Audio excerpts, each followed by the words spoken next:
Assalamualaikum warahmatullahi wabarakatuh. Perkenalkan, nama saya Gita Lailatul Qadriyah, kelas A, semester 5, jurusan Akidah dan Filsafat Islam, dengan NIM 1211010041.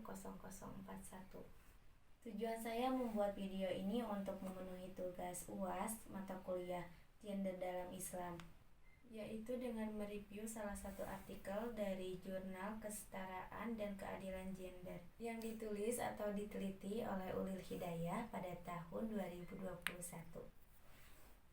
yang berjudul Makna Ibu sebagai Madrasah Pertama dalam Pendidikan Keluarga Perspektif Studi Gender.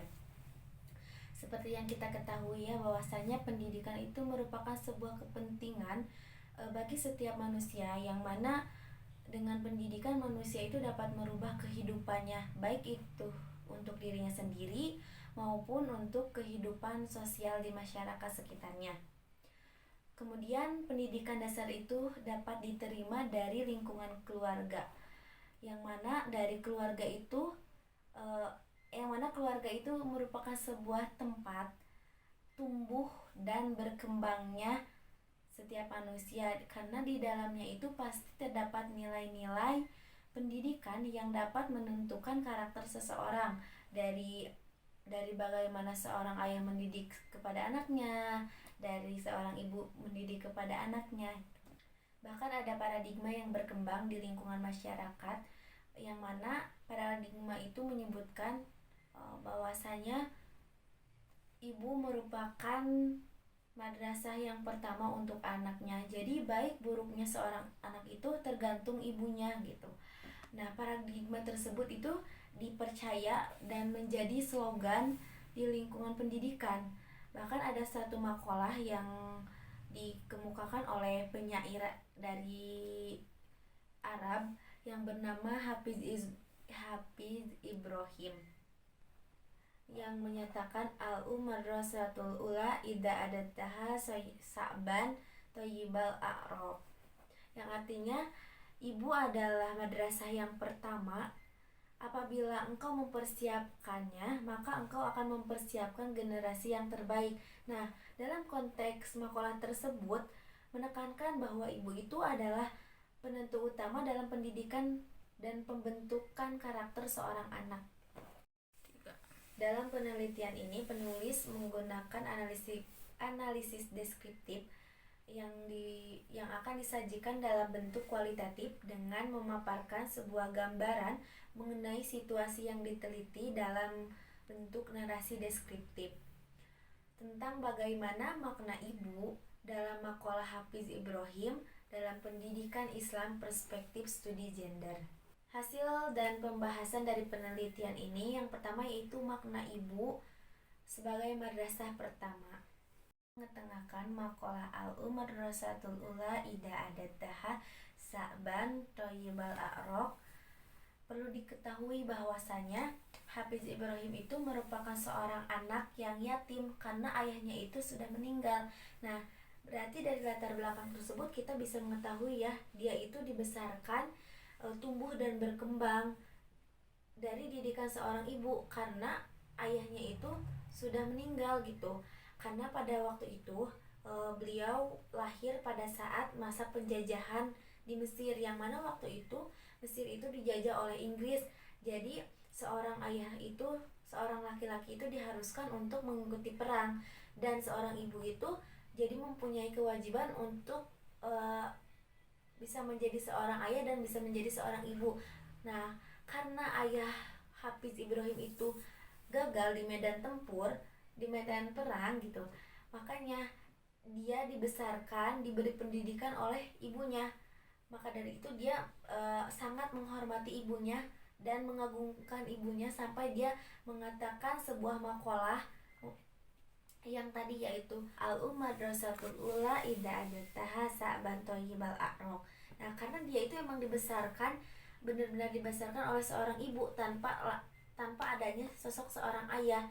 Nah, dia juga bisa menjadi terkenal, dia juga bisa mempunyai pendidikan yang bagus, bahkan mempunyai ilmu yang tinggi dan dikenal oleh orang-orang sampai sekarang berkat ibunya gitu.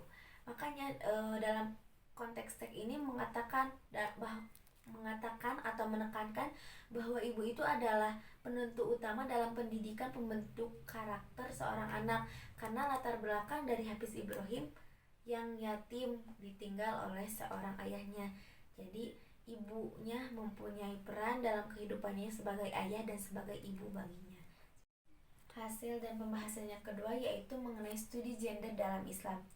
Nah, pembahasan tentang gender telah digambarkan dalam Al-Quran pada salah satu prinsip egalitarian, yakni persamaan kedudukan antara manusia, baik laki-laki dan perempuan maupun antara bangsa, suku, dan keturunan.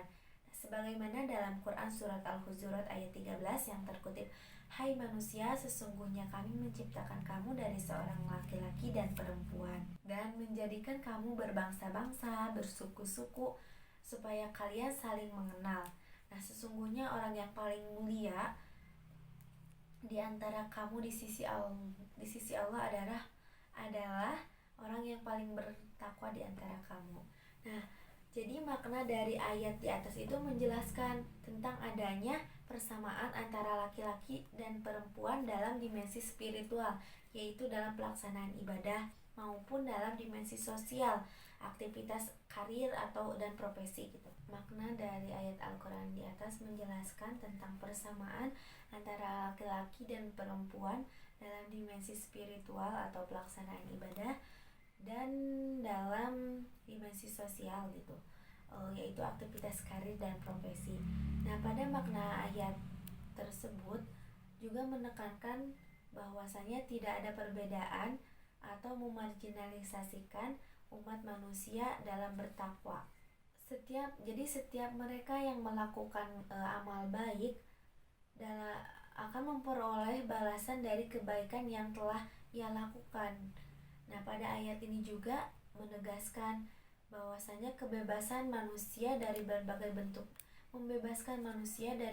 bentuk diskriminasi, penindasan, penomorduaan, kemarginalan kaum, baik dari jenis kelamin, etnis, suku, dan budaya tertentu. Nah, jadi konsep kesetaraan inilah yang diangkat dalam kandungan Al-Quran, yang mana untuk dijadikan sebagai pedoman dan pemahaman bagi semua manusia agar tidak muncul yang namanya bias gender yang merubah tatanan yang sudah dibenarkan sebelumnya. Yang ketiga yaitu peran gender dalam konstruksi keluarga.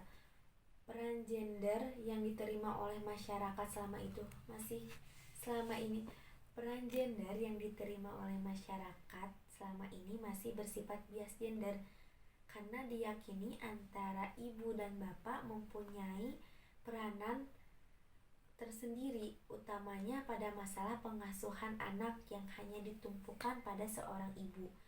Nah, jika demikian, maka struktur sosial menyimpulkan sebagai penyimpangan dari kodrat yang ada pada laki-laki dan perempuan. Ketimpangan sosial yang bersumber dari perbedaan gender itu sangat merugikan bagi posisi perempuan dalam berbagai komunitas sosialnya. Nah, keadilan gender ini tumbuh di tengah masyarakat sebagaimana Mufidah itu menyebutkan.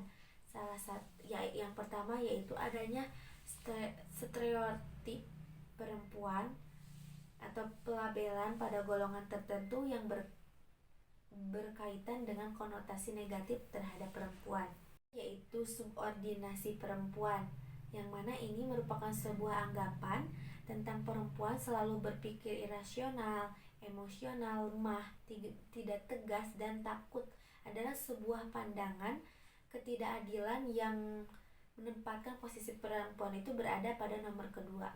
Yang ketiga yaitu ada marginalisasi perempuan. Nah, ini merupakan sebuah dampak ekonomi industri menjadi bagian yang paling berpengaruh pada posisi perempuan, yang mana perempuan itu termarginalkan akibat terpinggirkannya peran perempuan dalam ketenagaan.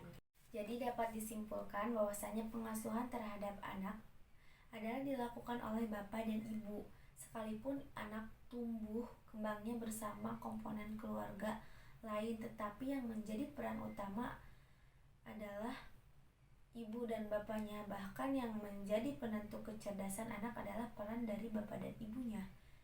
Tidak dibenarkan jika hanya ibu saja yang dijadikan sosok utama dan satu-satunya penentu kecerdasan dan keberhasilan anak atau kesolehan seorang anak. Nah, dalam studi gender yang telah dikaji dalam Islam, bapak juga merupakan faktor kecerdasan, keberhasilan, dan kesalehan anak karena dari kedua orang tuanya, anak akan mendapatkan keteladanan tentang perilaku yang dilakukan sehari-harinya. Mungkin cukup sekian yang dapat saya review, kurang lebihnya mohon dimaafkan. Wassalamualaikum warahmatullahi wabarakatuh.